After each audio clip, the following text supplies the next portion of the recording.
Di malam minggu yang dingin itu, Sofia terbangun dari tidurnya karena bunyi getaran ponsel. Ia mengernyitkan dahi lalu perlahan membuka kedua matanya yang terasa amat berat. Diriknya asal bunyi yang sedari tadi mengganggu itu. Sebuah ponsel berwarna hitam terus menyala.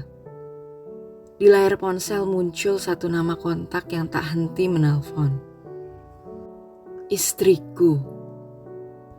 Sofia lantas melirik seorang lelaki yang tengah tertidur pulas di samping tubuhnya, yang hanya ditutupi sehelai selimut tipis milik hotel tempat ia bermalam.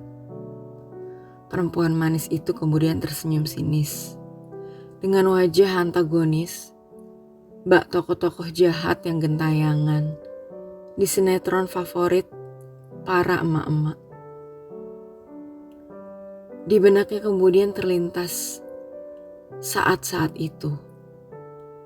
Pikirannya melayang kembali ke masa lalu, kedua tahun lalu. Ketika itu, Sofia tengah dirundung rasa cemas yang teramat sangat. Hatinya sungguh gelisah. Berulang kali, perempuan yang tengah hamil 6 bulan itu mengelus perut sambil mondar-mandir. Sesekali melihat jam bulat berwarna hitam yang tergantung di dinding kamar tidur.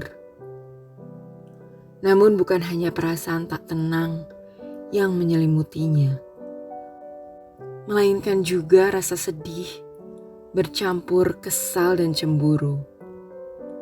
Sudah seminggu, Gilang, sang suami tak pulang ke rumah. Kehidupan rumah tangga mereka yang baru 2 tahun memang sedang dirundung masalah. Karena Sofia juga merasa Gilang telah berubah beberapa bulan terakhir semenjak dirinya hamil. Sofia yang curiga jika Gilang telah memiliki wanita idaman lain, akhirnya pun mulai menginterogasi sang suami yang baru kelihatan batang hidungnya. Gilang pun sudah mulai jengah tanpa basa-basi menjawab jika ia memang tengah berselingkuh dengan teman lamanya bernama Mira. Hubungan mereka telah berjalan beberapa bulan dan tentunya sudah cukup jauh serta intim. Mendengar pengakuan suaminya saat itu, Sofia sangat terpukul. Bahkan tadinya dia memang ingin mendengar kebenaran dari mulut Gilang. Tetapi seketika perempuan berlesung pipi itu berharap sang suami lebih baik berbohong saja. Sofia berandai-andai.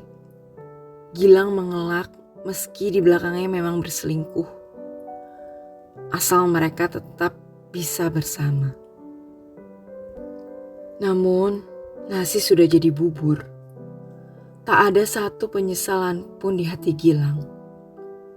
Ia justru menatap Sofia yang tengah terisak di atas tempat tidur dengan perasaan jijik dan ingin segera mengakhiri pernikahan mereka. Tidak ada gunanya Sofia memohon hingga memeluk kaki Gilang.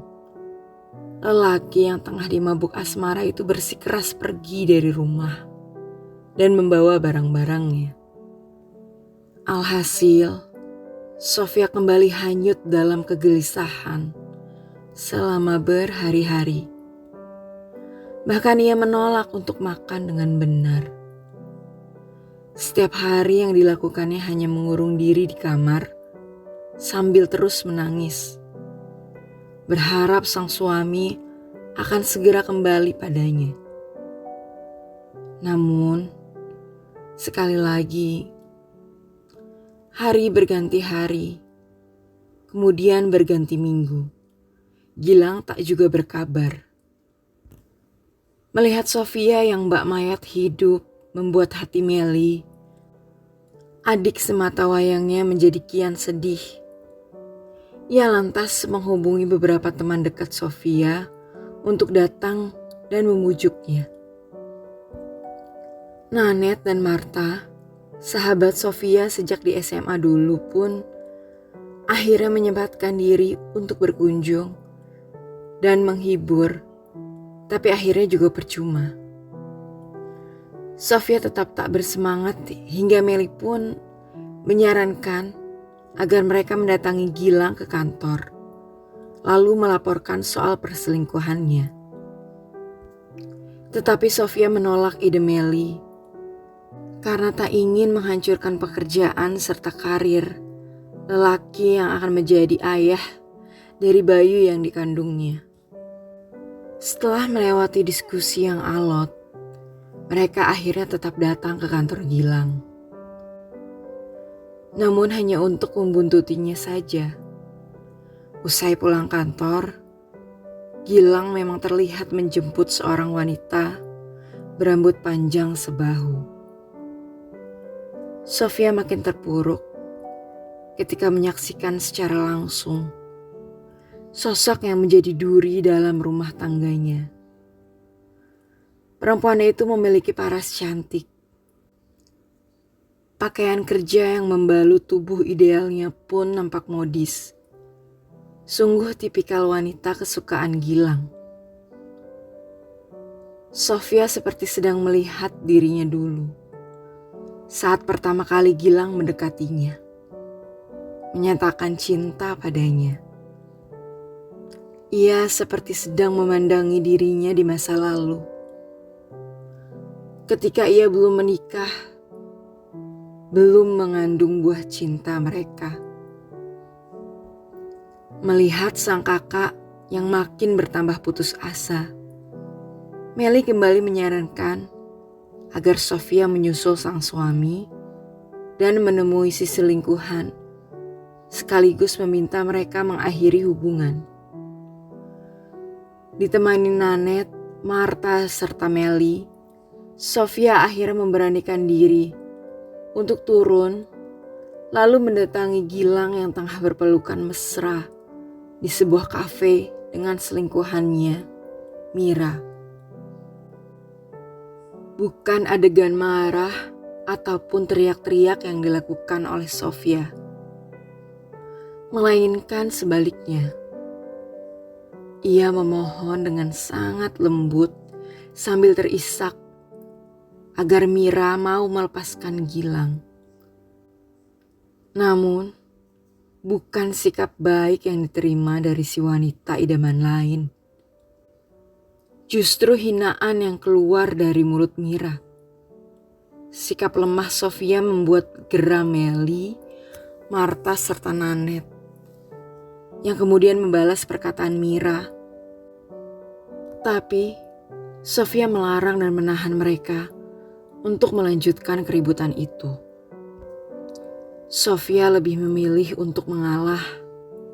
Ia yakin Gilang akan berubah, akan kembali padanya. Hingga beberapa hari kemudian Sofia keguguran. Saat-saat terberat dilaluinya sendiri. Jangankan datang mendampingi.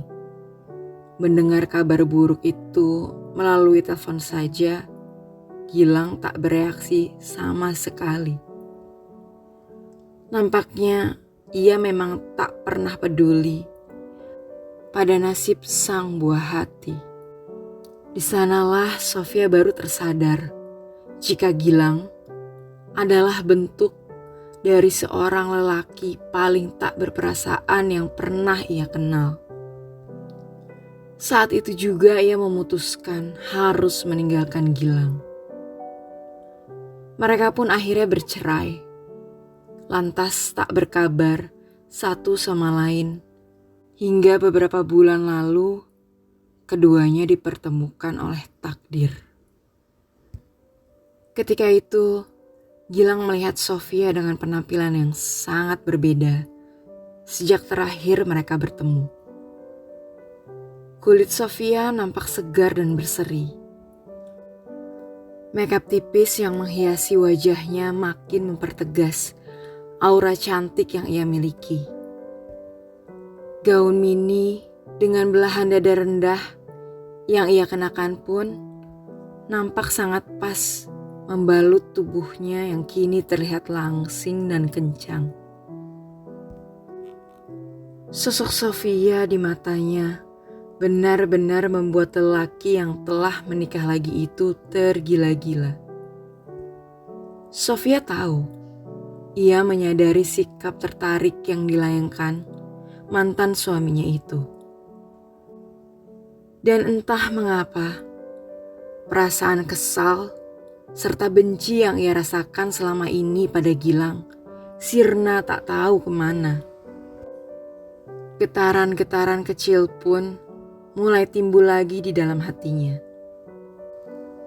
Mereka berdua, mantan suami istri itu, jadi kian intens berkomunikasi. Bertemu, bahkan keduanya kembali berhubungan mesra. Seperti saat mereka masih menikah dulu. Intim. Bodoh.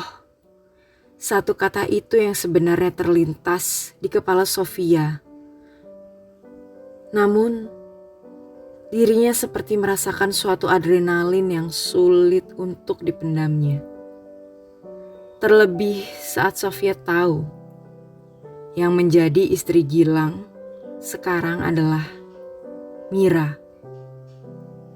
Orang yang telah merusak kehidupan rumah tangganya dulu.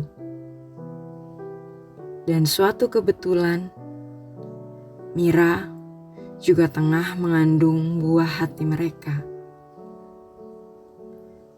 Selesai.